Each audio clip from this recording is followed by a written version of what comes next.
Report with Sam Seder. The destiny of America is always safer in the hands of the people than in the conference rooms of any elite. Sam Seder. They are unanimous in their hate for me, and I welcome their hatred. We must guard against the acquisition of unwarranted influence, whether sought or unsought, by the military-industrial complex. The Majority Report with Sam Seder.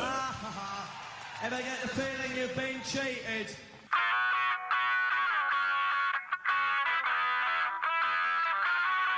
It is Wednesday, August 28th, 2024. My name is Emma Vigeland, in for Sam Seder, and this is the 5-time award-winning Majority Report. We are broadcasting live steps from the industrially ravaged Gowanus Canal in the heartland of America, downtown Brooklyn, USA. On the program today, Cole Stangler will join us to discuss Macron blocking a left-wing prime minister and government in France. And later in the show, Michael Brenes will be with us to unpack what Harris's foreign policy might be based on her closest advisor on that front.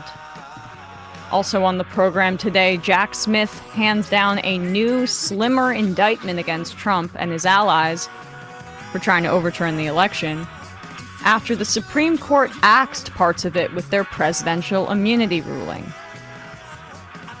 Harris will do her first sit-down interview tomorrow night with CNN, alongside her running mate, Tim Walz.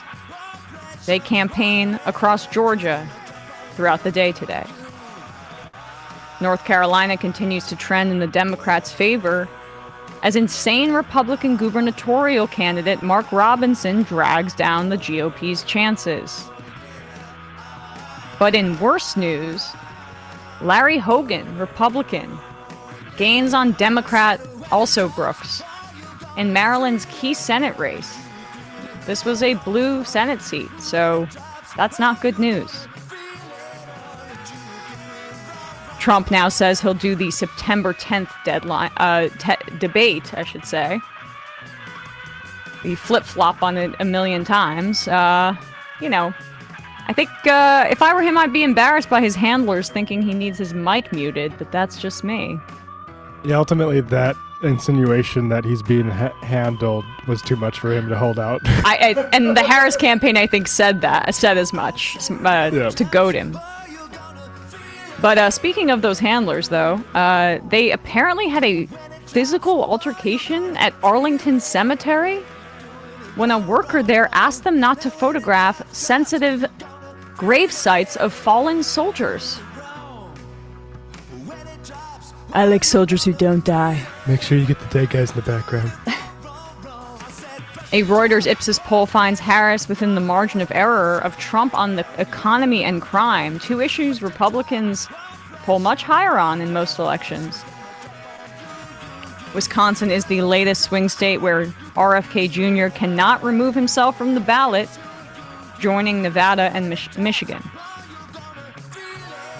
Israel has launched a massive ground and air attack in the illegally occupied West Bank, killing at least 9 Palestinians. No Hamas in the West Bank, folks. Biden reportedly approved that disastrous aid pier instead of forcing Israel to do more land deliveries. And the reporting is that his advisors told him it's not going to work, but he did it anyway. We are going to hear more about Biden's heavy hand in this, I think, in the coming months and years. Please, more leaks. Bury that asshole. Yep. Zuckerberg cozies up to Republicans, apologizing for following Facebook's own policies, blocking Hunter Biden's dick pics and COVID misinfo. Long Island cops make their first face mask arrest. An 18-year-old Latino kid, go figure. And lastly, today is the 61st anniversary of the March on Washington for Jobs and Freedom, where MLK delivered his historic I Have a Dream speech. All this and more on today's Majority Report. I realized I had a lot of headlines today. I had to run through those kind of quickly at the end, but one of those days where there's a lot of news. Hello, everybody. It is Hump Day. Obviously, contractually obligated to say that. Hello, Matt. Hola. Hello, Bradley. It's the only speech MLK ever gave, right? Apparently. Although, people leave out the jobs and freedom part. I mean, this was a part of... The jobs part's a little bit of a bad And the word. move to Yeah. more direct action instead of nonviolence. Yeah. towards the end of his life. Interesting. Right, yeah.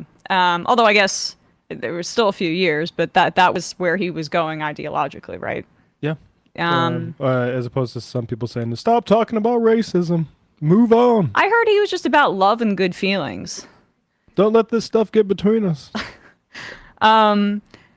So the big news, obviously, is that Jack Smith has filed a new superseding indictment. Now, to recap here, around 2 months ago, the Supreme Court ruled in favor of Trump in the presidential immunity case. And this was an overreach that shocked even most cynics about the Supreme Court and their motivations, this far-right Supreme Court.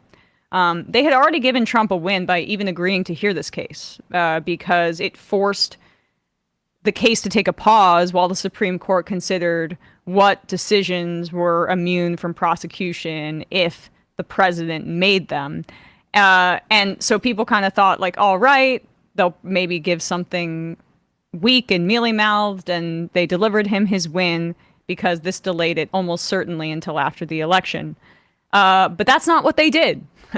They decided to give language and guidance on this and say that there were many instances in which a president should be immune from prosecution based on a distinction that they drew of official versus unofficial acts. And keep in mind at this point, by the way, Trump was ahead in the polls, right? So there was like this obvious freak out. I mean, we were freaking out because Biden was still in the race. And it looked like Trump was going to win, right? Almost certainly. Plus, the Supreme Court had delivered him this victory by delaying the case and giving him future just discretion to do whatever the hell he wanted in as president. And by the way, of course, this applies to future presidents. Yeah, so if DeSantis wins in 2028 or something like that. Yeah. I mean, and anybody familiar with like limitations placed on the executive sort of during the Watergate era for something like that, we're going backwards. It's immensely concerning. And so the Supreme Court ruled that presidents are protected from prosecution for acts taken in their official capacity as president. And that was a problem for the two cases that Jack Smith was bringing as federal special counsel, one for the documents case and two for the January 6th election interference case. So in this new indictment that he filed, the superseding one in reaction to this, basically he removed mentions of the president and talked about the president's campaign. The indictment was pared down from 45 pages to 36. And he specifies at the beginning of the indictment that this is related to people acting in their private capacity. Now, there are like three key things that you should know about what was removed from the indictment in response to the presidential immunity decision. Firstly, Jeffrey Clark gets off scot-free, basically. So co-conspirator 4 is Jeffrey Clark. He's been identified by multiple media sources as who's being referred to there. He was a Trump appointee at the Justice Department, and he was the guy that was trying to implement the voter fraud theories at the DOJ, basically using federal law enforcement powers to try to overturn the election. And the other part that's removed is Trump's efforts via Jeffrey Clark and them working together to pressure the Department of Justice himself.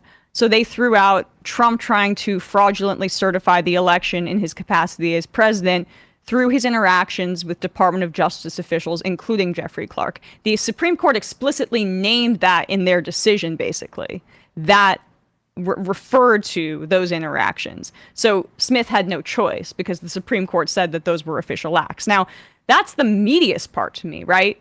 that concerns me, because that essentially says that those formal interactions with DOJ officials to subvert the election constitute official acts, where, like, that's where power is wielded in this case. Like, if private individuals try to overturn the election, that's really wrong. But part of why this was such a threat was because Trump was the sitting president and had those powers. So, like, the weaponizing of the federal government stuff is the most important thing to set a precedent for. It's a coup, right? But and the distinction the Supreme being Court made it so that they can't do that. Right, and the distinction, I think, seems to be seems to be a hang-up, but it seems to be kind of clear. Like, president can say, talk to a vice president about how they should rule on a close, something that cast a decisive vote on politically, right? Not these extra curricular things to do with elections. Yeah. It seems very obvious, not part of their responsibility. Well, tell that to those 6 justices, right? Because they have essentially given Trump and future presidents carte blanche on that.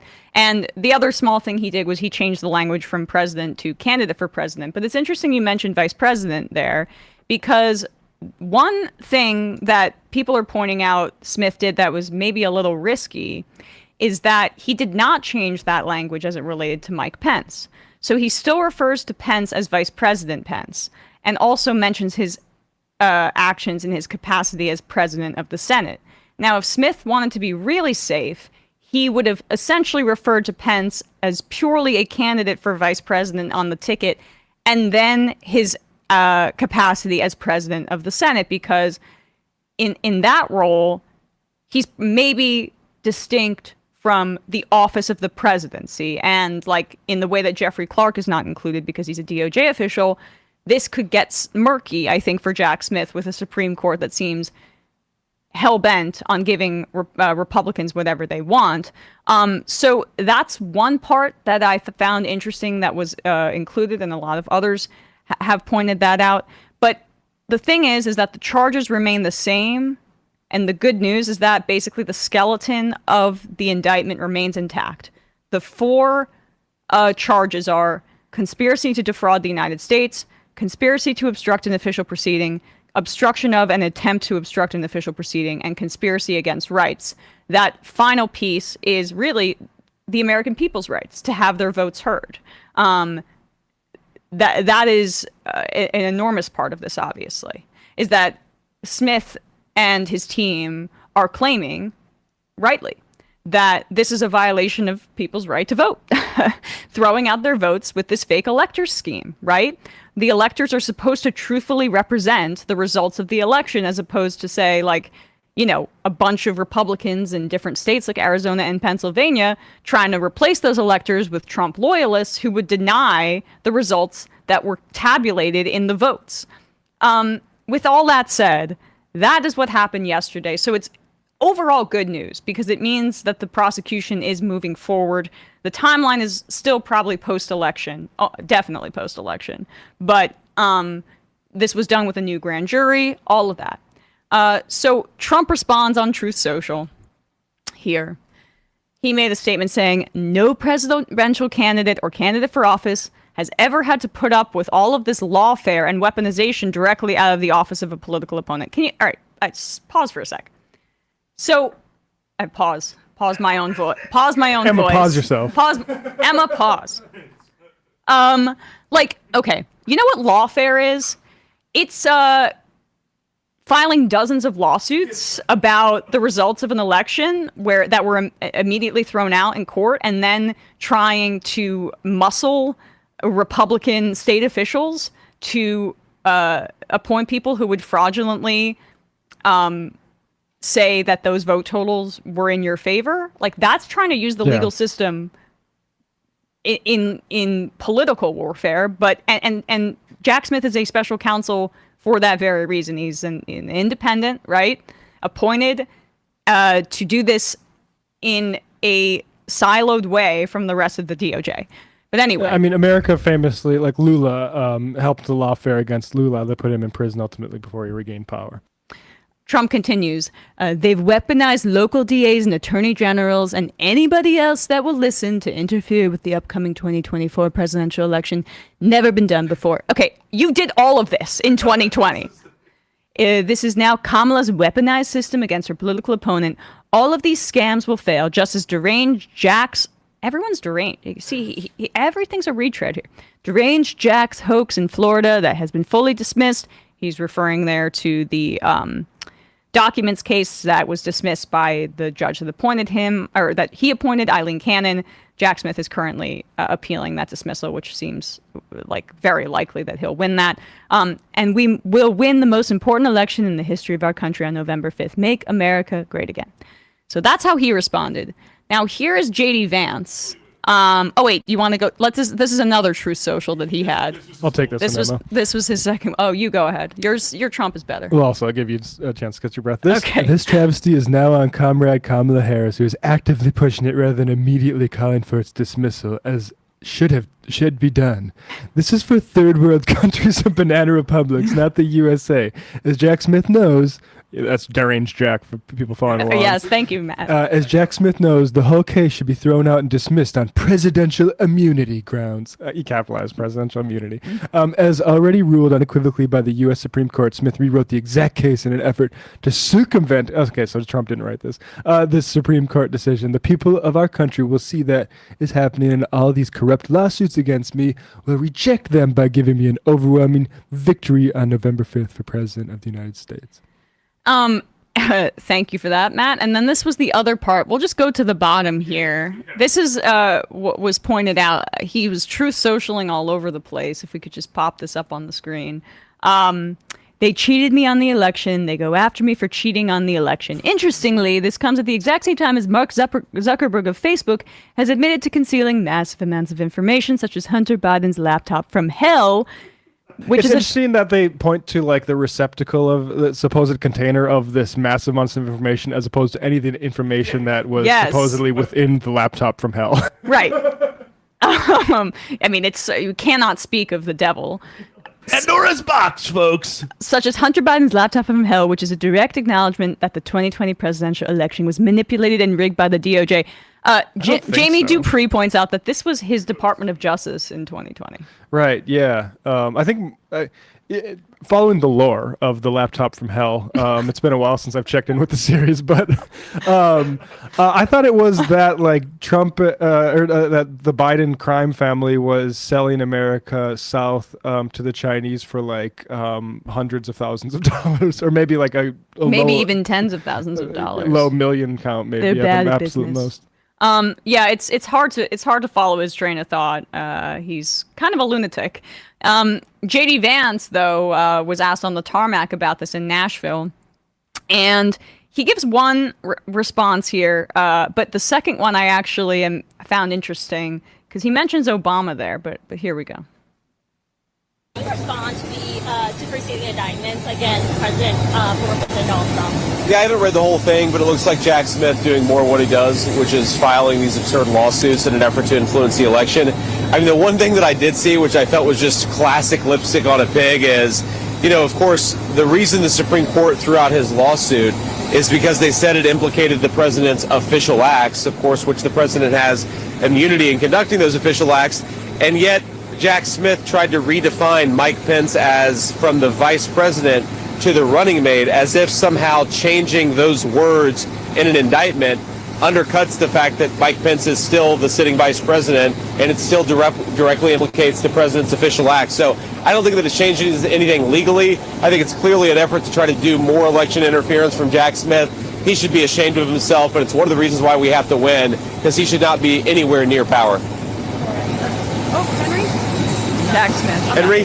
No, okay. Here we go. Well, Senator, I know the Harris-Walz campaign has talked about that Supreme Court ruling, saying that it goes too far to give the former president, too much immunity. Yeah. Your thoughts as this new indictment goes forward? Well, I think just my pushback on what they said is, look, if the president doesn't have some level of immunity in how he conducts his office, in the same way that judges have to have immunity, police officers have to have immunity, there has to be some recognition that people can't be sued for doing their job. And, the way that I think about it is try to make this nonpartisan. Barack Obama ordered drones to strike an American citizen in Yemen. That's like the definition of murder, unless you recognize the president has some immunity in conducting his official acts. So I just don't understand how you can even have a president of the United States if there's no immunity in how they do their job. So here's the thing, JD. That is something that we on this program have claimed was illegal. The assassination of Anwar al-Awlaki. And I think if Obama didn't do it, he still would have been president of the United States. First of all, that would have constituted an official act. You literally, that is exactly what the Supreme Court ruled on. Exactly. Which is why we were against it. There should have been an investigation into Obama assassinating an American citizen abroad without any due process. You should be promising one, JD. Yeah, but he's making the argument against what the Supreme Court decided. We want to too. Right. You're basically saying you're outlining exactly why it was problematic, JD Vance, because presidents should not be able to do things that are on their face illegal while they are in office. Like, I would like to look into the Biden administration and the State Department's review of Israel's human rights violations as it relates to the Leahy law. Did they put their thumb on the scales to say that Israel was in compliance with human rights law in order to muddy the process so that they would come out with an outcome that said, no, they're completely in compliance with the Leahy law. These are the kinds of things that are so dangerous about what the Supreme Court ruled. So it's incredible to see him first try to make the point and then talk about Jack Smith and all his power as the appointed special counsel for this and the other case, and then turn and answer a question that entirely contradicts his premise. It'd be nice if all the folks, say in media, maybe they have $1.9 million houses in Studio City, California, that are saying the Trump administration is to the right of the Democrats on war. Please encourage this guy to actually prosecute Barack Obama for that, instead of saying, hey, that actually cements in capabilities that we want to make sure that we have too. But yeah. Exactly. All right, folks. Quick word from one of our sponsors, and then we'll be speaking to Cole Stangler about what's happening in France right now. Be right back.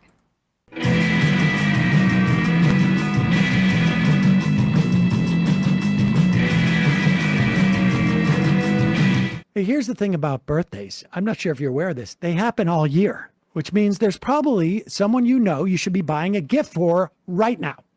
Well, give them something really special with an Aura digital frame. It is ranked the #1 digital picture frame by Wirecutter.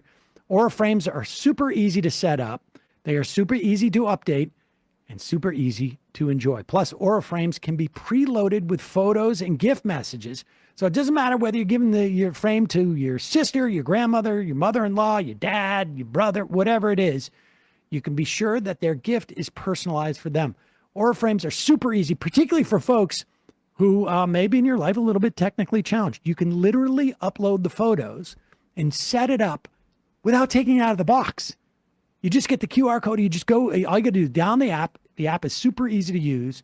And here's the best part. It comes with unlimited storage. All you need is the free Aura app and a Wi-Fi connection, and you can upload as many photos and videos as you want year round.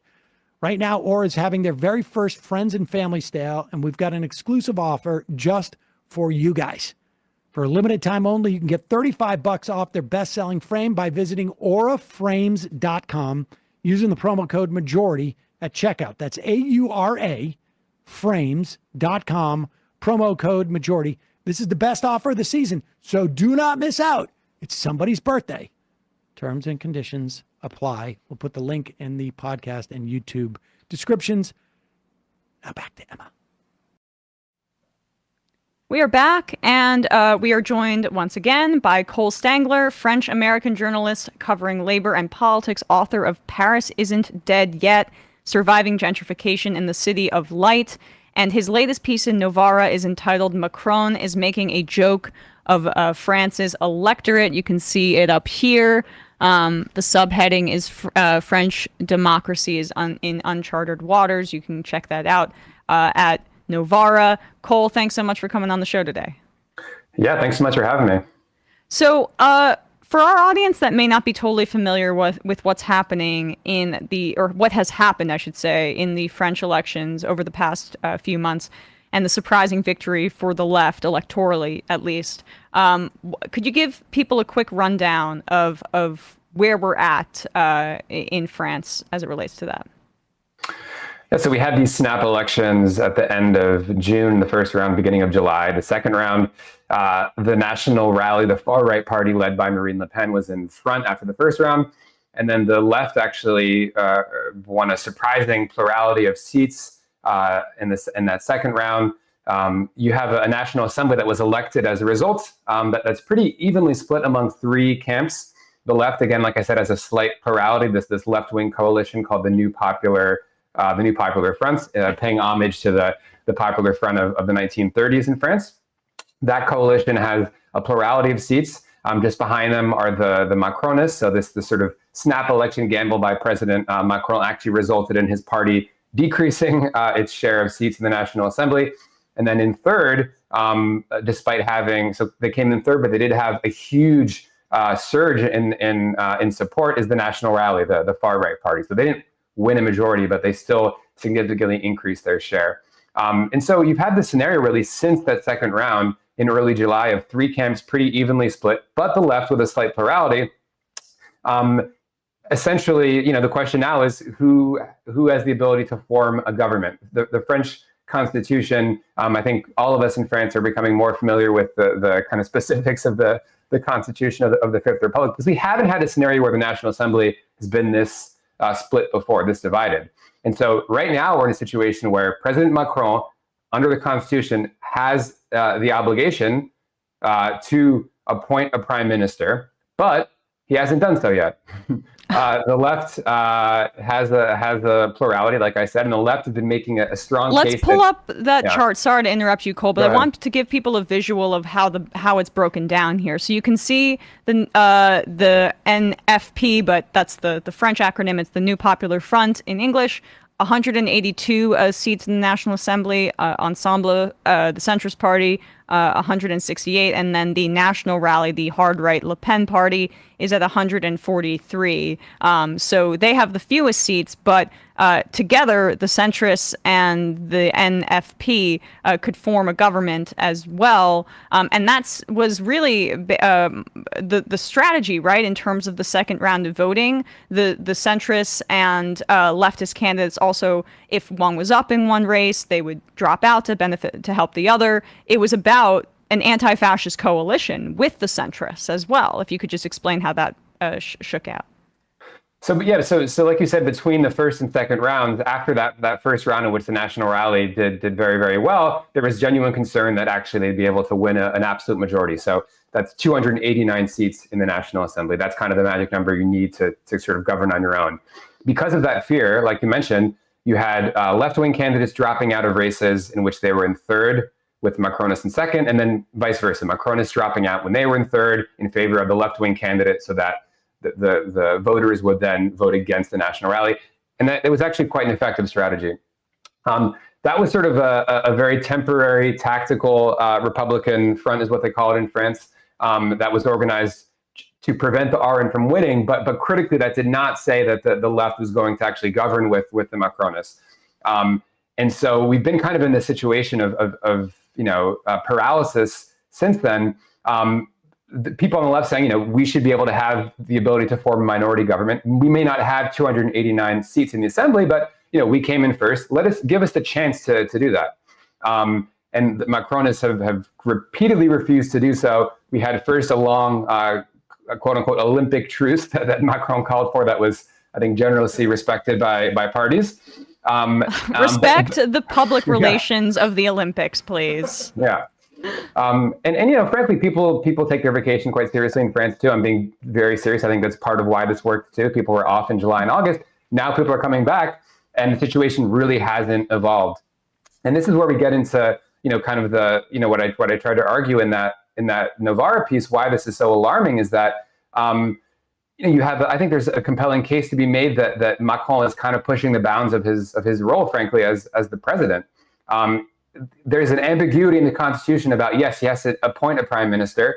It doesn't specify how much time he has to take to do that. And so he's, I think, really taking advantage of this kind of loophole, if you will, this blind spot in the Constitution, because right now the government is this outgoing Macronist government that is formally tendered its resignation, but is essentially governing day-to-day affairs. And that situation France is in, with this really no end in sight. Macron has repeatedly refused and made a very kind of emphatic no earlier this week, repeatedly refused to have the left govern. And that's what I think a lot of people are up in arms about.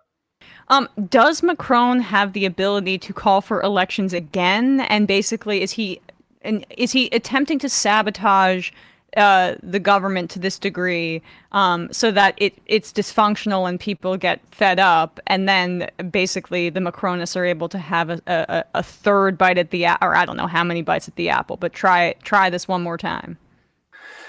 Yeah, I mean, this is sort of a classic Macronist strategy. It's how he's been able to win elections in the past. It didn't work this time around, but his sort of classic strategy is, the order versus chaos strategy. That's how he wins. That's how he won in 2017 against Marine Le Pen, basically scaring, benefiting from a lot of fear that the far right would win. It's how he won in 2022. And I think there's maybe this idea that, out of chaos, paralysis, instability, the only solution at the end of the day, from his point of view, is we have to deal with a kind of center-right, right-wing government that's broadly supportive of Macron, and that could be the strategy. But again, to get back to, maybe this is a little bit kind of wonky, but I think it's an important point to stress about the case that I think a lot of people are making more and more, that Macron is not fulfilling his constitutional obligations. The president has a role under this constitution that has a strong president. The president has a role in France of what's known as arbitration, so being an arbiter. And Macron has a responsibility as the president to essentially make sure the institutions function and be an arbitrator between the National Assembly and the executive. And right now, I think there's a case to be made that he's confusing that constitutional responsibility with essentially his political aim of essentially preventing the left from winning, and from having a government. There's another very important point I want to make about sort of why the delay could be going on here. Please do, yeah. Is that France has an important deadline coming up at the end of the year. They're supposed to have a new annual budget, and France recently was sort of reprimanded formally by the European Union for having a deficit that was too high. There's a sort of formal procedure in the EU where once they put you on this list, you have to show how you're going to cut down the deficit and keep public spending in check. So France was put on this list because of a budget deficit. S&P downgraded the French credit rating, and I think there's a sense here that, again, from the kind of neoliberal mindset, that you can't possibly let the left govern because they're just simply not serious enough for this moment. Again, serious from their perspective, because the left platform, frankly, is not that radical. It's talking about raising the minimum wage to 1,600 euros a month after Social Security contributions. That's like, $1,700. Talking about investing in public services and repealing this extremely unpopular pension reform from Macron, raising the retirement eligibility age. And that is seen as essentially unserious, reckless, too risky. And I think that is one of the big reasons here why Macron is being steadfast in refusing to let the left govern. So Macron raising the eligibility age, that there were massive protests over that, and my understanding is that was a significant kind of blow to his party because it's an austerity measure, basically, right? Like, if you raise the retirement age, then benefits that go towards people in France kick in a few years later. So I guess that could be seen by the centrists and corporatists and right as a way to cut into the deficit, but do the leftists, does the NFP do they have ideas such as raising taxes on wealthy people that could do that as well? Absolutely, and I'm glad you mentioned that point. Yes, absolutely. Because that the left has ideas to raise, not just ideas, it's in their platform actually that they want a plurality of seats on. So raising taxes on reimposing the old capital gains tax that Macron put in place, a flat tax. So putting a tax on capital gains again, a higher one. Also reimposing France's wealth tax that Macron repealed in his very first budget as French president. So there are ideas, and the left is not saying we're going to spend whatever and not even care about raising revenue. The left has ideas for raising revenue. They're just seen as anathema to the Macronist mentality, which throughout his presidency, he's been very insistent: no tax rate, no tax hikes on the rich, and no significant hikes in frankly the minimum wage either. Although that's sort of a separate topic. So what are the next steps for the left? What are the next steps for the NFP? And who, Lucy Casse, I don't want to say, can you say her last name? Yeah, Lucy Casse. The NFP's candidate for Macron's spot was, he rejected her, right? How did that happen? And what is their leverage in this instance? Well, it's a very good question. It's unclear kind of what the leverage would be right now. There have been calls from some, but not all parts of the New Popular Front to have mass protests on September 7th. So that could be sort of one way of trying to put pressure on Macron here. So you have calls for mass protests. You have also calls to try to launch effectively impeachment proceedings against Macron. Those, frankly, wouldn't go really anywhere given the kind of current balance of forces. But right now, the strategy essentially for the left is to stay united and to continue to put pressure on Macron, because I think that's sort of one of the, I think kind of errors that Emmanuel Macron has made here. I think he made the same mistake when he called for snap elections, which is to say his I think inability to understand the drive for unity on the left, the fact that actually left-wing parties are opposed to Macron and do want to stay united.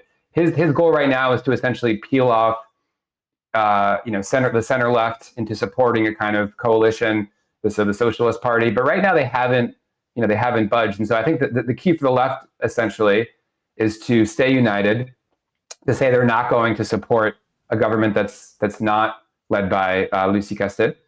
And to essentially to continue to put pressure on Macron. And I want to be very clear too, because people will say, Lucie Castet government, it only led by the New Popular Front, the left-wing minority government, it wouldn't be able to last. And maybe not. I think it's a fair point to make. But the point is, they should at least have a chance to do so.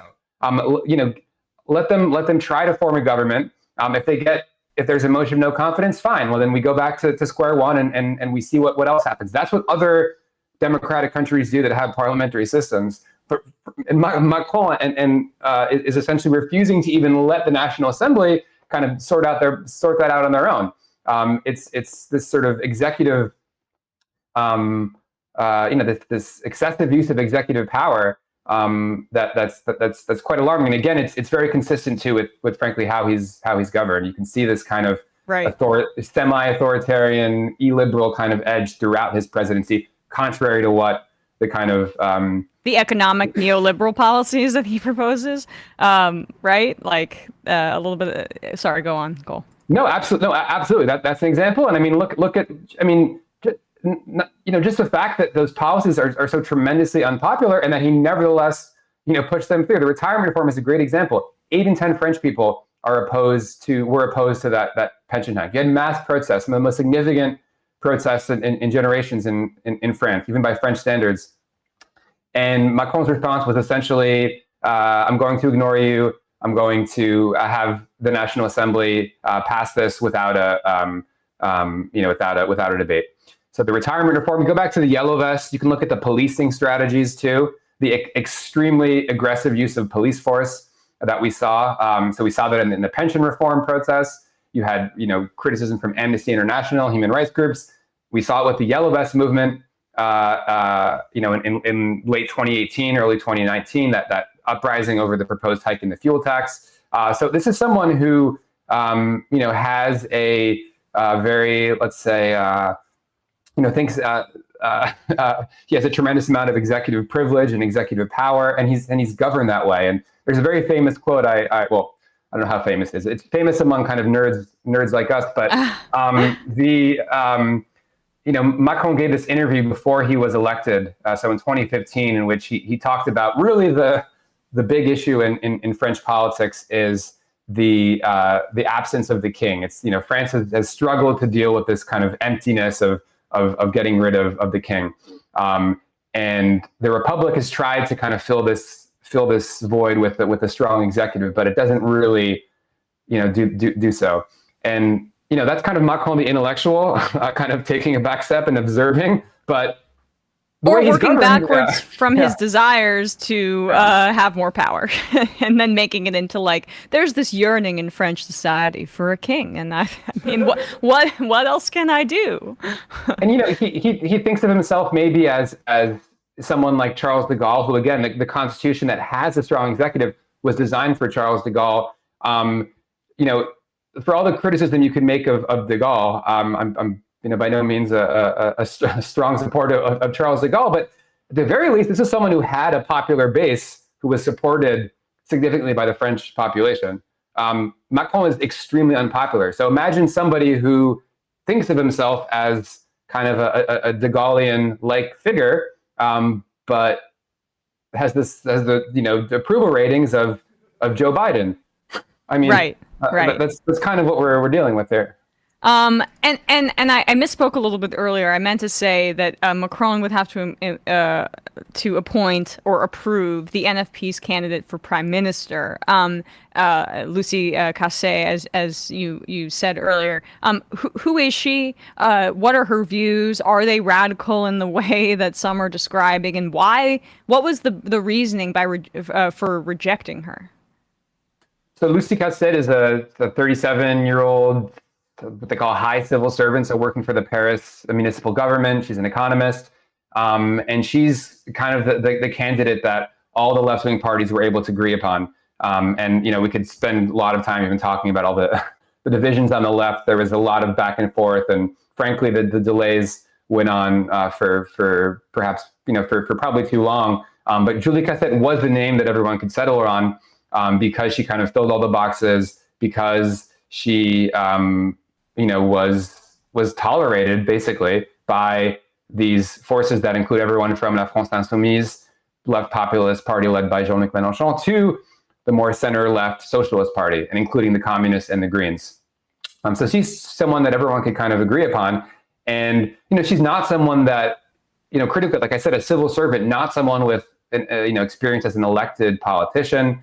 And so seen as, maybe something of a kind of technocratic kind of background for better or worse, but someone who's seen as competent and by no means a sort of ideologue, or even someone who really cared that much about their public image. They didn't, she didn't at all until she's been kind of making this campaign to be prime minister. So she's seen as someone who's very competent and able to kind of bring everyone together. The reasons why she was rejected is essentially, there's the official reason, which I said is that, Macron's, institutionally, this is not going to be supported by the other forces. So Macron says, well, okay, the New Popular Front has just under 200 seats in the National Assembly. They're far from an absolute majority. The problem, again, this is from his perspective, is he'll say, well, I know the far right is going to vote against her, and I know the Macronists, many of them are going to vote against her because they don't want the left to govern. Therefore, it's impossible. And so the counter argument to that is, well, we don't really know until we try, and then let's see where it goes from there. But that's the official reason. And he's naturalizing it, where if Macron, who is the president and leader of the centrist party, was to say, let's whip votes to get behind and get a majority to make her PM, then okay. He's pretending he doesn't have any power when the guy is all about expanding his power. Yeah, no, of course. And, what's interesting too is initially the first talking point was, well, the Macron's party said this, others said it. We're never going to vote for a left-wing government that has La France Insoumise in it, that the left populist party with Jean-Luc Mélenchon. And so essentially what would happen at the end of last week was Mélenchon basically called their bluff and said, okay, well, we don't have to be part of the government.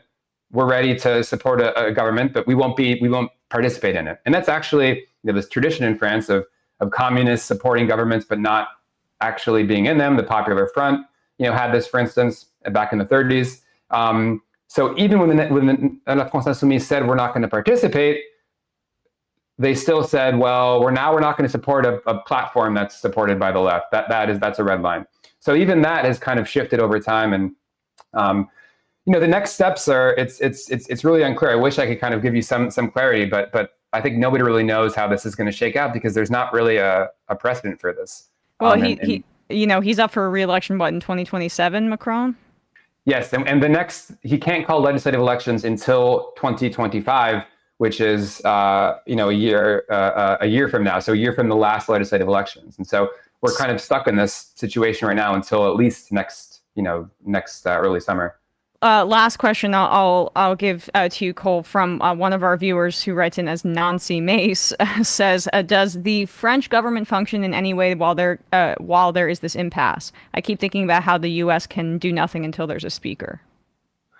Yeah, that's the situation right now is you have this outgoing government that has formally submitted its resignation, but because there's no government to replace it yet, that previous government is continuing to function. They're managing day-to-day affairs. That's what they're allowed to do. They can't propose new major changes, but they can manage what's called day-to-day affairs. And that's how France is functioning right now. Already, we're now, I think, 43 days, if I'm not mistaken. That's now a record for the history of the Fourth Republic and the Fifth Republic. So going back to, just after World War II. So yes, there is a government managing day-to-day affairs. All right. Well, hoping those protests are effective, I guess, in a week or two. Really appreciate your time today. Cole Stangler, his book is called Paris Isn't Dead Yet, Surviving Gentrification in the City of Light. And you can read his latest piece in Novara entitled Macron is Making a Joke of France's Electorate. Thanks so much for your time today. I really appreciate it. Yeah, thanks so much for having me. All right, folks, quick break. And when we come back, we'll be talking to Michael Brenes about Philip Gordon, Harris's national security advisor, who's expected maybe to stay on if she becomes president, and what that means for her foreign policy. We'll be right back.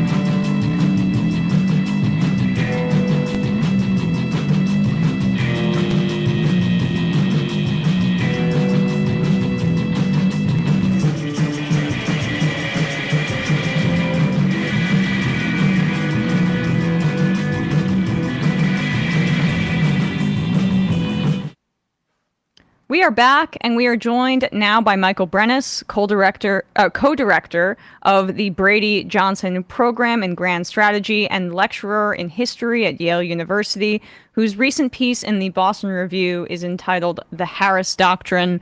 And then you write below, would Kamala Harris's foreign policy depart from Biden's? Clues from the work of her national security advisor, Philip Gordon. Michael, thank you so much for coming on the show today. Thanks for having me. It's a pleasure to be here. So before we get more specifically to Harris and Philip Gordon, who you profile in your piece, the national security advisor for the VP, Jake Sullivan is the current national security advisor, and you wrote something in at the start of your piece that was very striking, that he's, quote, transformed the role unlike any figure since Henry Kissinger. That is strong language, but based on, of course, his deep involvement and the scale of the horrors in Gaza. Obviously, I'm interested in how you came to that conclusion, because on its face it seems very accurate and chilling. Yeah, what I meant by that was that when Henry Kissinger became national security advisor under Nixon, he essentially consolidated control of foreign policy in the White House. So, ostracizing the Department of State and the Department of Defense, and making sure that foreign policy was really between two men, Nixon and Kissinger. and Nixon essentially deferred to Kissinger on many things related to foreign policy. I think a similar but not quite identical phenomenon is happening now, where if you look at the reporting on what's happening in foreign policy, Sullivan has essentially taken charge of Ukraine policy. He's been widely reported to be working on China policy and back-channel diplomacy with China. But he's also unique to, I think, to history. He's also coordinating economic policy. Sullivan was the one who came out and pronounced the end of the free trade neoliberal consensus and at Brookings institution, and that's quite rare, I think, for someone in his position. It wasn't a speech by the Council of Economic Advisors. It wasn't Janet Yellen, the Secretary of Treasury, making that speech. It was Sullivan, and I think that's really quite interesting in historical terms. And I think that's meant that foreign policy and the National Security Council in general has become more undemocratic in many ways and more unresponsive to other institutions outside of the NSC, and therefore, of course, less responsive to public pressures in many ways, because the National Security Advisor is not, he doesn't have to, or she doesn't have to be approved by Congress. So I think that's also something to consider. And that's what I meant. It's not that Sullivan is a Kissinger-like figure in the sense of what his policies are, but that he has consolidated power in the NSC in ways that I think are quite unique in American history. And does not portend well for future usage of that power, right? I mean, even if it's this kind of odd integration with economic policy. I mean, Biden's domestic policy as it relates to infrastructure was linked to competition with China, so you could probably find a lot of Jake Sullivan's influence within that kind of policy set. Jake Sullivan's background, my understanding is that Sullivan worked when he did in the Obama administration. He worked under Clinton and then Vice President Biden. What would you say his ideology is that you can glean from his past work, or say like even who he worked for within the Obama administration? I think Sullivan has many sides. I think that's he's not. Again, he's not a Kissinger-like figure in some ways. I think he is, in many ways, sort of a traditional liberal internationalist. He believes the United States, is a force for good. That's nothing unique in Washington, D.C., that American power is a force for good. I also, though, think he has a sense of history and a sense of what is possible with American power in a historical context. But I think he, again, to my earlier point, I think he's in a position where he is essentially trying to do everything. And that's not a good thing for, I think, overall, the distribution of power in the government, and also, again, sort of the nature of democratic foreign policy making. I think, too, Sullivan is in a position where he reportedly works many hours. He's able to do, he's incredibly brilliant. He's incredibly capable of doing the things that he's doing. It's just that I think that he's part of a project of foreign policy that is trying to do too much, as Stephen Wertheim and others have said, without limits. And I think that's bad. And I don't think Sullivan would be in a position where he would say, I'm not doing those things. I think he'd be essentially saying, I'm trying to be the conduit for the president. But at the same time, I think, it's the responsibility of someone like someone in his position to say, there's ultimately things the United States can't do and shouldn't be doing. And I think that's where the interest or the contrast with Gordon, I think, and Philip Gordon, Kamala Harris, National Security Advisor, I think would be interesting. I'm very excited to get into that contrast, but just one more question on Sullivan here. Is he across the pursuing of this Abraham Accord strategy that the Biden administration has been repeatedly tripling down on, which was a Trump era normalization deal between the Saudis and Israel, and there are potentially defense guarantees that are being promised to Saudi Arabia, which in my view is disastrous. But I'm wondering how people that Sullivan was in the Obama administration, right? Like, how do you get from that point of that administration pursuing the Iran deal to a level where now we're continuing Trump foreign policy as it relates to the Middle East? I think a lot of this is a reflection of Biden himself and how Biden thinks that he can control Middle East, Middle East policy, Middle East affairs. I think Biden is in a position where he feels he knows best, that his seniority, his expertise has served him well. And he's also, I think, surrounded by people like Brett McGurk, who are in many ways also the architect of a new Middle East policy that is reflective of the way in which U.S.-Israeli relations has changed over the Trump years and into Biden, and since the Netanyahu government came to the fore. And I think that is really what's happening. I don't know what Sullivan is doing behind the scenes, if he's privately saying this is not a good policy, this is not in our best interests. Sullivan reportedly, there was a profile of him in the New Yorker a couple of years ago, or maybe last year, and I think he sees himself as serving the president's bidding and serving what the president wants to do. And I think the current policy, the Saudi-Israel normalization deal, the unwillingness to kind of revive the Iran nuclear deal, I think is a reflection of Biden, and I think where Biden stands in terms of his foreign policy, less so Sullivan as an architect of it.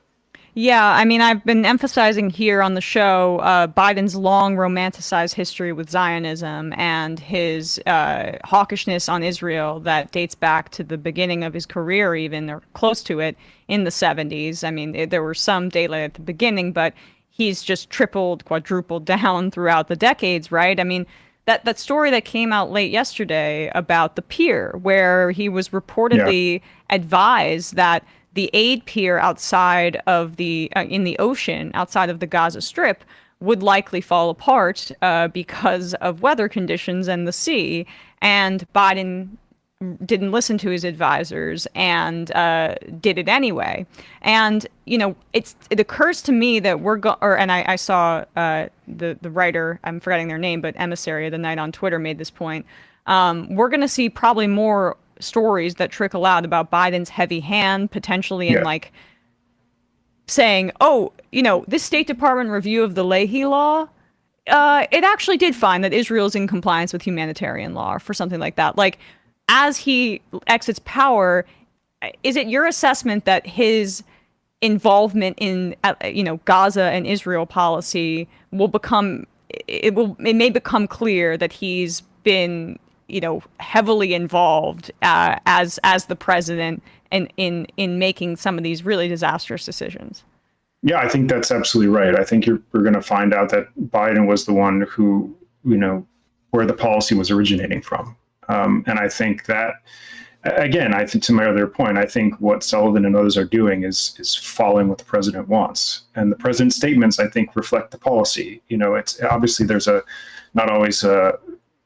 it's not easy to tease apart the rhetoric from the reality in terms of what's actually happening. But in terms of statements on Palestinian suffering, in terms of statements on what's happening in Gaza, in terms of increasing famine, reports of polio coming out of Gaza, those types of the everyday suffering that the Palestinians are going through.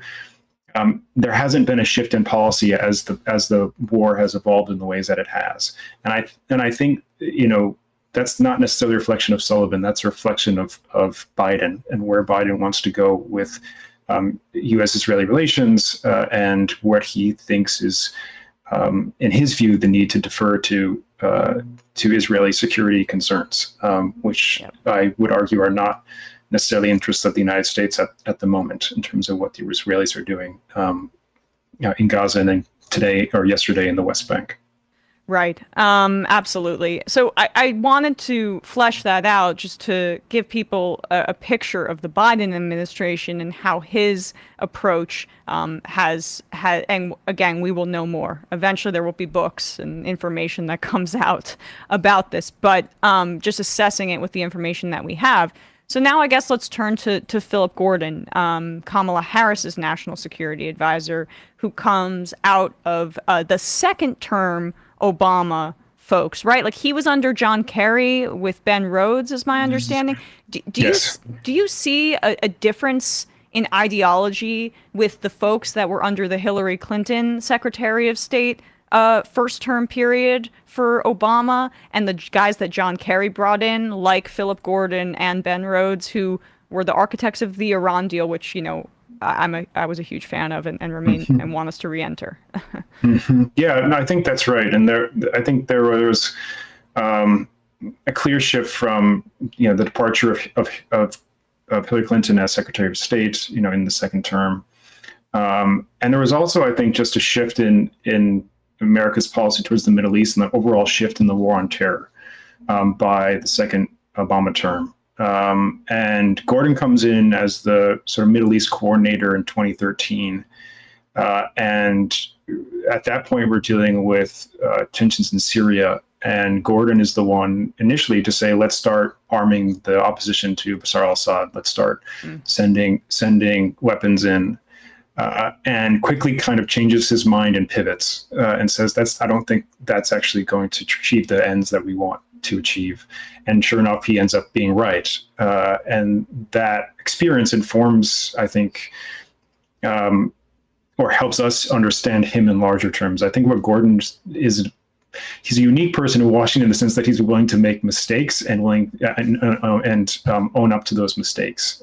And I think there's a sense in Washington that, you know, to apologize for American power is not good for personal as well as political reasons. And I think what he also is a position as he is a person is unique from others is that he is coming out and sort of critiquing his own administration and saying we should never have done that. There's an entire chapter on Syria in his book, Losing the Long Game, where he says if we didn't try to arm the opposition to Assad and we didn't waste 5 years of our time, that would have been a much better policy, in keeping Assad essentially in power. This is what happened through their policy, then it would have been overall better. But without getting into the weeds too much, I think those are two big differences between someone like Gordon and many others in Washington, that he sees that America can't always do good with its power, even though he is, I think, willing to use American military power. And then he's also willing to sort of change his mind and adapt and move differently as circumstances change on the ground, that he believes, are the way the direction of American foreign policy is going. If it's not going well for Americans and for the world, then he'd be willing to shift.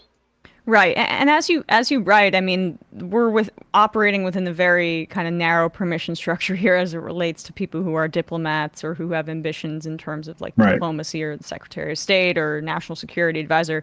I'm not sure. I think I mentioned this, but Gordon is expected to probably stay on if Harris were to win as not the VP National Security Advisor, but the actual National Security Advisor. So you mentioned that he expressed regret about arming the opposition in Syria. What were the overall takeaways from his book about how he views foreign policy? You write that he shouldn't be described as a progressive, but as a pragmatic internationalist. Mm-hmm. Could you define that for the audience? Sure. So what I think Gordon believes in is that American power is or can be a force for good. As I said earlier, that American military power isn't necessarily bad in of itself, but that should be used judiciously. And it should always be used with a sense of what the consequences might be, the unintended consequences might be. So the book essentially is not a history of the Middle East. It's not a history of U.S.-Middle East relations. It's a history of regime change in the Middle East. And Gordon goes through a series of case studies, beginning in Iran in 1953, ending with Syria in the 2013, 2018 period, and essentially says every time the United States has either overthrown a dictator or tried to overthrow a dictator, it's been bad for American interests and bad for the region. And that reflects, I think, sort of that pragmatic part of that internationalist definition, that he thinks that American power, if it should be used, it has to be used in ways that correlate means and ends, that the United States can't be getting ahead of itself, it can't be getting stretched too thin, that it should maybe use military force as a last resort. There are other options, sanctions, diplomacy, aid, foreign aid that can be used. And if that keeps a bad regime in place, but that is also stabilizing a region or stabilizing a country, that's a better alternative for the United States than trying to overthrow a country or trying to overthrow a leader of a country, and perhaps try to instill democracy in that country. That's not good. So he has an internationalist worldview. He has a view of American power. He believes American power can be good, but it ultimately can be disastrous if it's not used well.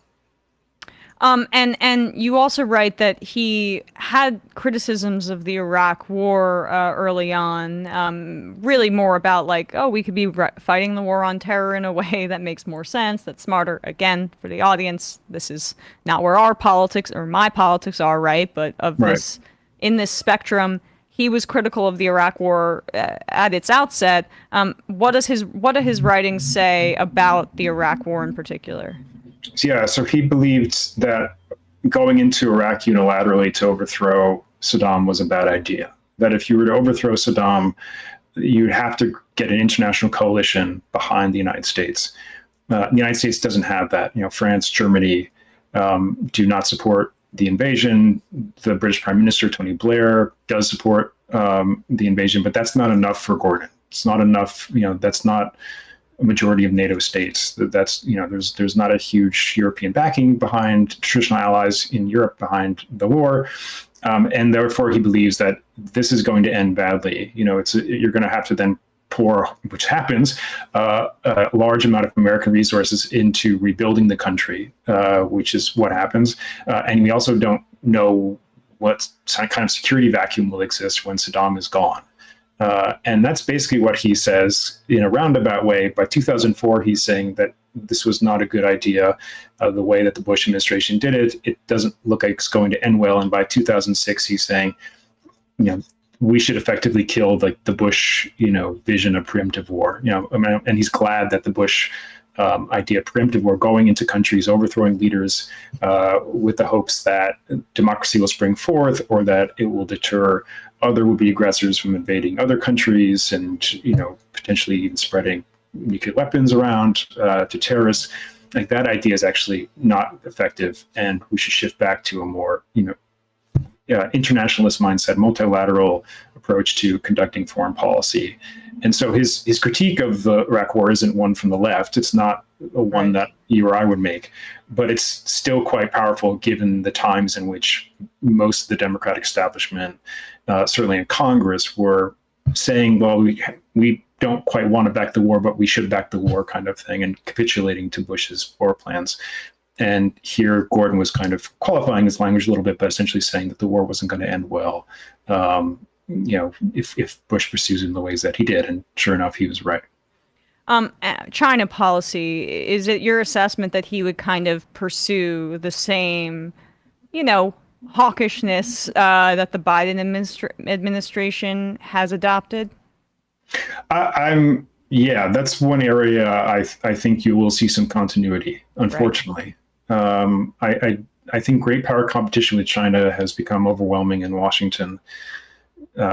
It's not quite clear. Again, I think there are reports of Sullivan conducting back-channel diplomacy, of Blinken meeting with his Chinese counterparts. Those are encouraging signs, but if you hear the rhetoric, certainly from the GOP, who are China hawks all the way up and down the line, that kind of China's out to get us, China's out to quote unquote eat our lunch, end quote, from Biden, that kind of the rhetoric is not going to go away, because all the incentives in Washington, political, foreign policy wise, economic even, the idea that great power competition can provide a boon to economic security in the United States through jobs and things like that. That's all going to be there. And I don't think at the moment there's an incentive to shift. I think you would see, in Gordon's view, you'd see a shift if there were to be escalation to the point of potential war with Taiwan. Americans, if you look at the polls, aren't willing to fight a war in Taiwan over semiconductors, and I think that is unfortunately where we're at. A lot of people are in Washington are preparing for a war in Taiwan, and I think if it got to that point, I think you'd see Gordon starting to pull back if indeed there were a Harris administration. But right now, I don't see any daylight on the China side of things. And really, of course, this is I left the most important piece, honestly, for last, the Israel-Palestine. He put out that statement saying that Harris does not support an arms embargo. We talked about how he's still technically a part of the Biden administration, even though he is her national security advisor. Some of the language was very specific about Israel's right to defend itself from Iran. What was your read on that statement? And I guess you could expand that into his history with Israel. And if you think that there is a shift here, a difference in ideology with Biden and his team. Yeah, I do think, to pivot a little bit to Harris now, privately, she has made some criticisms of the Biden policy. That since the late winter of 2023, she's made criticisms and saying we need to talk about Palestinian suffering more.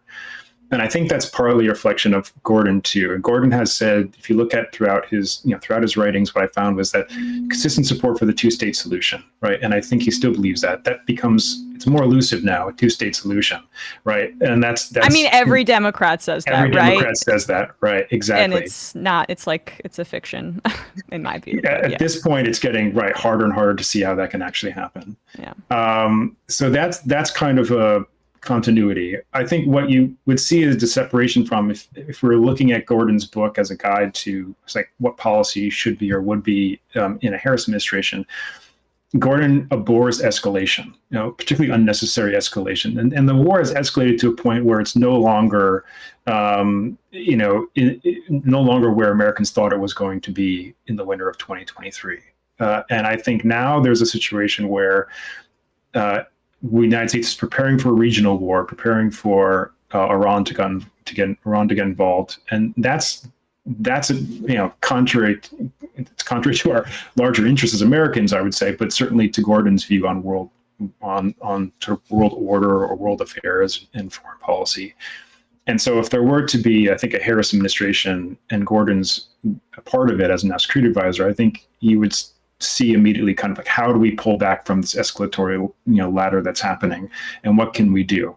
But that is hard given, as you said, the statements made by Harris on the arms embargo, on the statements about conditioning material assistance to Israel. I think there are signs that she'd be willing to do that, but you'd have to have a departure from the current course of action. And I think, again, unfortunately, things would have to get worse before they would get better on that front.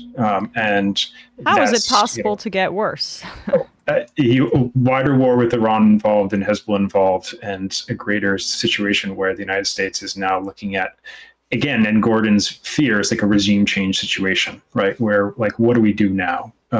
Where we've got a series of American enemies in the Middle East ganging up on Israel. What do we do? And I think that's not good for American policymakers to be confronting that soon. I think it's potentially or hopefully unlikely, but at the same time, I think that would be a scary scenario where you would start to see a pullback or shift in the policy. Well, Israel just overnight escalated in the West Bank, and right. It was the basically the heaviest attacks in 2 decades nearly. Right. I mean, Hezbollah, they're going to respond. I mean, this is also trying to get Hezbollah to respond, in my view, to draw the United States into this war. Potentially, yeah, and I think this is what's happening now. I mean, I would say this is why the unwillingness of the Biden administration to shift and to say, oh, we made a mistake, we should own up to this and do something to stop this, I think is bad.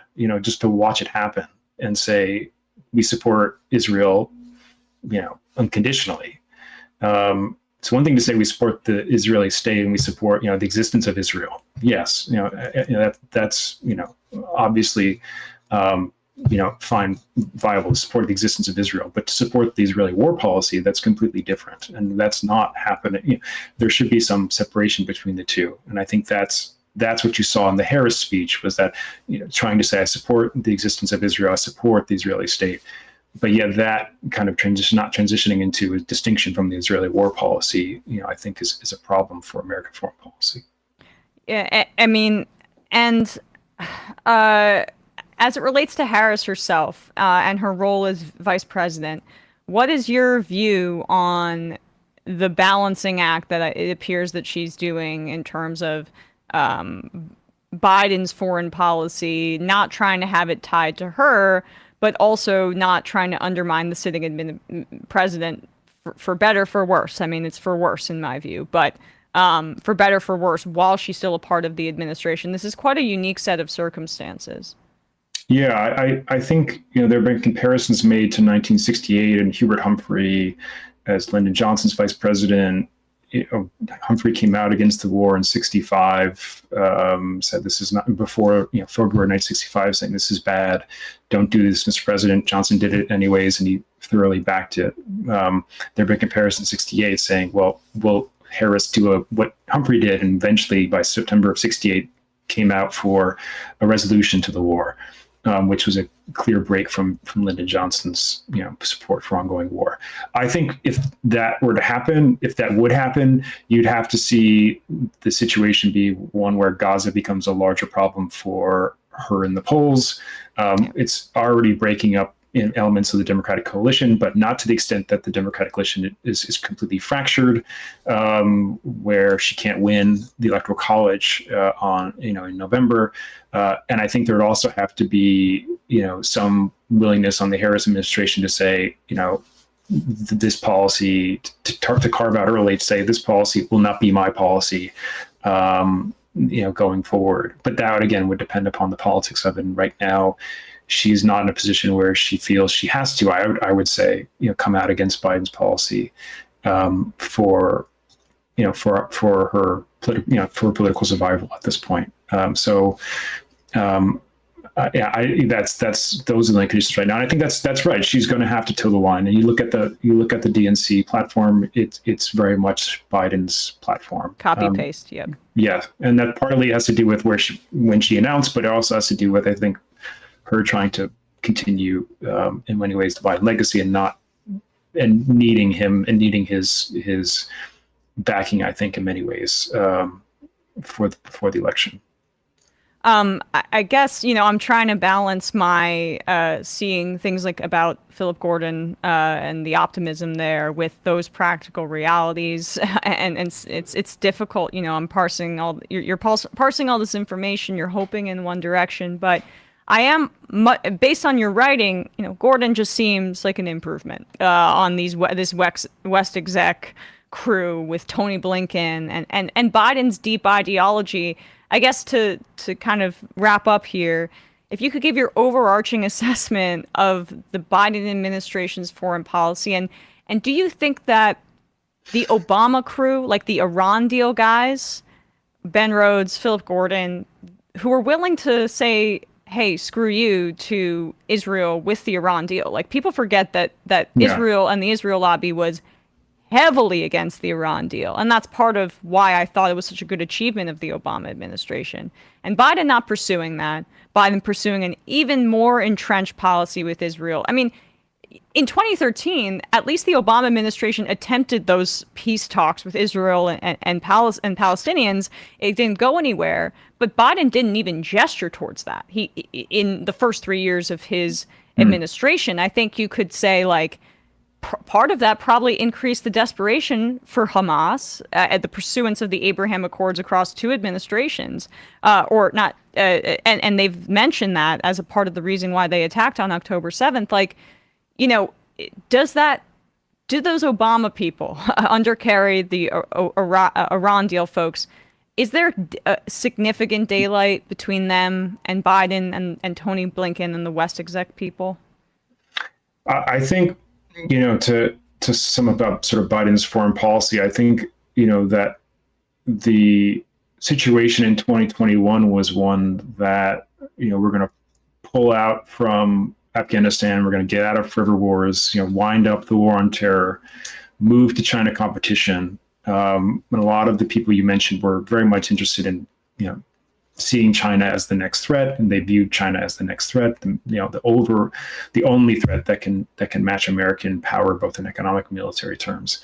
And then Ukraine happens in 2022, and then October 7th happens, and I think the China policy doesn't go away, and so now you've got essentially the United States trying to be the arsenal of democracy to Ukraine, trying to constrain China, trying to support Israel in its fight against terrorists and Hamas, and at the same time proclaim the end of neoliberal policy and try to create a new industrial policy. And if you look at Biden's foreign policy, it started out from in 2021, 2022 for, I would say, optimism for progressives in the left, right? Completely in terms of outside of drastically China reduced drone strikes, for example. Correct. Right. Yeah. A departure away from Obama. And now what's happening is that we've actually gotten more deeper in the Middle East. There is stalemate in Ukraine, or that doesn't have an end game at the moment, where both sides are, making some ground, depending upon the day, depending upon the week.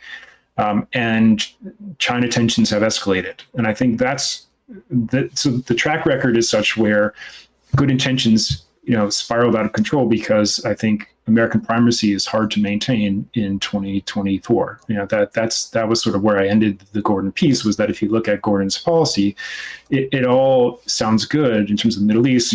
Don't try to overthrow countries or regimes. Don't try to overthrow dictators. It will always lead to bad consequences. Try to figure out what's practical and what's limited.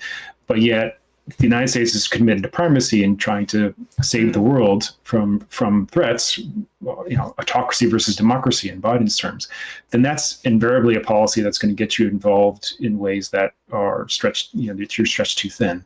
And I think that's the legacy of the Biden administration, is that from starting out from very, limited means, limited, goals, to sort of to let things grow and expand to the point where we're facing now multiple threats, multiple issues across the world, and we need someone to think about how to prioritize them. Because, again, the United States, to paraphrase again Stephen Wartime, the United States can't have it all, and we have to, think very clearly about what foreign policy would be over the next 4 years, and it's drastically better under Harris, I would say, if she starts to adopt some things that Gordon advocates for and commits to the end of primacy. Well, that second part, it seems like, I don't know if Gordon's there yet, but he's not. No. But yeah, I mean, I was happy to read your piece, some optimistic signs about him and their closeness as well. It just has to translate, obviously. Right. And we don't, and Palestinians are dying every single day, so we don't have much time, but really appreciate you coming on today, Michael Brenes. The piece is called "The Harris Doctrine" in the Boston Review. We will link to that below. And Michael, you have some books, right, that you can plug if you'd like? Yes. I have a new book coming out in January called "The Rivalry Peril: How Great Power Competition Threatens Peace and Weakens Democracy." That's co-authored with Van Jackson. I think has also been a guest on your show. Yeah. I also have Substack, Warfare and Welfare, which you can subscribe to.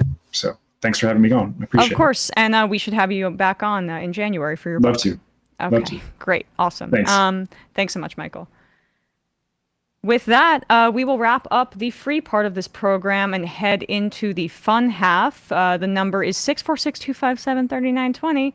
We will be joined by the great R.M. Brown. Hello. It's exciting. Very exciting. Right now, actually. Let's bring him in. Actually, no, I got to set him up, so we'll bring him in the fun half. Yeah. Okay. But what's happening on Left Reckoning, Matt?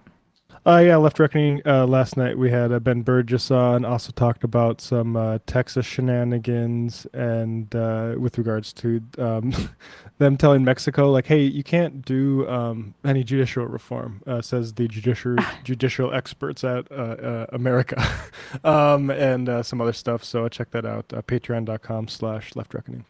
And on ESPN, Bradley and I went through the big board for fantasy football. So if you are doing your draft in the next week or so, I gave some of my tips, my draft tips, some players I really like, rules of thumb for where to draft guys, what kinds of offenses to look for, that kind of thing. We talked a little more NFL news, youtube.com/ESPN show. All right, guys, see you in the fun half. Okay, Emma, please. Well, I feel that my voice is sorely lacking on the majority report. Wait, whoa. Look, Sam is unpopular. I do deserve a vacation at Disney World. So, ladies and gentlemen, it is my pleasure to welcome Emma to the show. It is Thursday. I think you need to take over for Sam. Yes, please. No. I'm gonna pause you right there. Wait, what? You can't encourage Emma to live like this. And I'll tell you why. She was offered a tour, sushi, and poker with the boys. Tour, sushi, and poker with the boys. She was offered a tour, sushi, and poker with the boys. What? Tour, sushi, and poker. Tim's upset. Tour, sushi, and poker with the boys. She was offered a tour, sushi, and that's what we call it in the biz. Tour, sushi, and poker with the boys. Right. Tour, sushi, and poker. We're gonna get demonetized. I just think that what you did to Tim Pool was mean. Free speech. That's not what we're about here. Look at how sad he's become now. We shouldn't even talk about it because I think you're responsible. I probably am in a certain way, but let's get to the meltdown here. Tour, sushi, and poker with the boys. Oh my God. Tour, wow. Sushi. I'm sorry, I'm losing my fucking mind. She was offered a tour, sushi, and poker with the boys. Logic. Tour, sushi, and poker with the boys. Boy. Tour. I think I'm like a little kid. I think I'm like a little kid. I think I'm like a kid. Tour. I think I'm like a little kid. I think I'm like a little kid. Had this debate 7,000 times. A little kid. I think I'm like a little kid. I think I'm like a kid. Tour. I'm losing my fucking mind. Some people just don't understand. So I'm not trying to be a dick right now, but like I absolutely think the U.S. should be providing me with a wife and kids. That's not what we're talking about here. Okay, all right. It's not a fun job. Tour? That's a real thing. That's got real thing. Real thing. Willy Wonka tour? That's a real thing. That's got real thing. Real thing. What's that offered a tour? That's a real thing. That's got real thing. Real thing. That's a tour? A real thing. That's got real thing. Real thing. What's that offered a tour? Ladies and gentlemen, Joe Rogan has done it again. That offered a tour? That's a real thing. That's got poker with the boys. I think he might be blowing it out of proportion. Real thing. That's got poker with the boys. That offered a tour? That's a real thing. That's got poker. Let's go, Joey. Tour? Sushi and poker with the boys. Take it easy, Glenn. Tour, sushi, and poker. Things have really gotten out of hand. Sushi and poker with the boys. Delusional. Tour, deluded. Sushi. You don't have a clue as to what's going on. Live YouTube. Sam has like the weight of the world on his shoulders. Sam doesn't want to do this show anymore. It was so much easier when the majority report was just you. You were happy. Let's change the subject. Right. Rangers and Knicks are doing great. Now, shut up. You don't want people saying reckless things on your program. That's one of the most difficult parts about this show. This is a pro-killing podcast. I'm thinking maybe it's time we bury the hatchet. Left is best. Violet tour. Don't be foolish and don't fucking tweet at me and don't bitch. The way Emma has cucked all of these people, love it. That's where my heart is, so I wrote my honors thesis about it. Oh, Sorry, she wrote an honest thesis. I guess I should hand the main mic to you now. You are to the right of me on foreign policy. We already fund Israel, dude. Are you against that? That's a tougher question I have an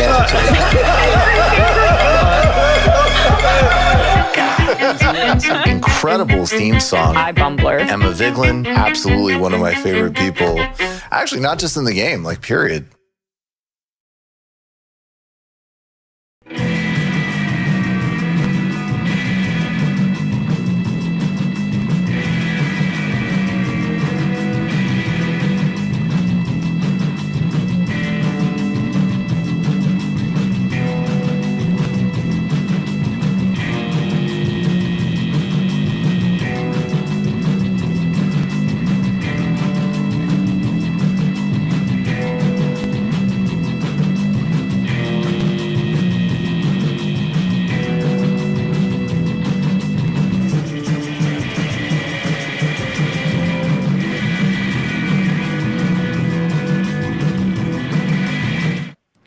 We are back, and we are joined by the great R.M. Brown. Hello.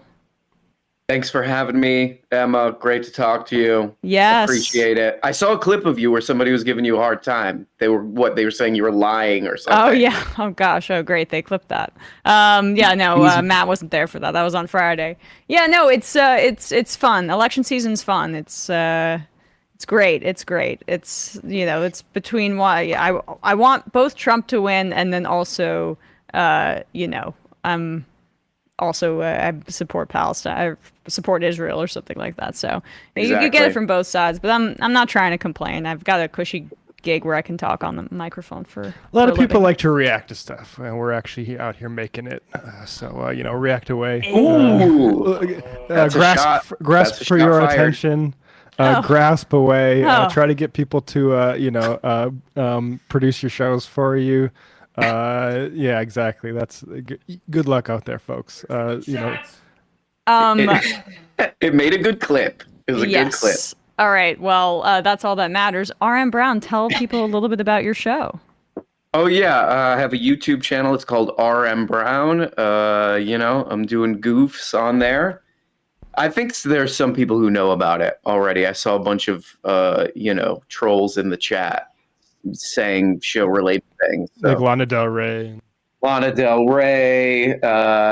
Crystal Flute, all that stuff. So there's some viewers in there.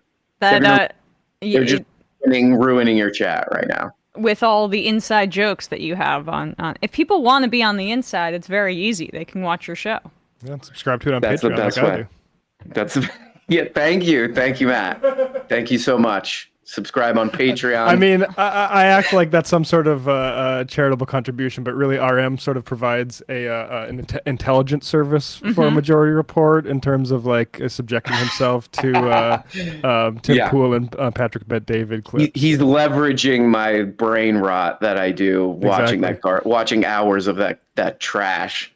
I mean, somebody's got to use it for good, right? Yeah, exactly. He's doing work. I have been meaning to ask you, for months about the provenance of the Tim Pool drop of, I don't want to have stupid conversations with morons. Yeah, I can't remember what he was talking about with that, but yeah, he got emotional in that one. It's so good. I love when he gets a little emotional. He's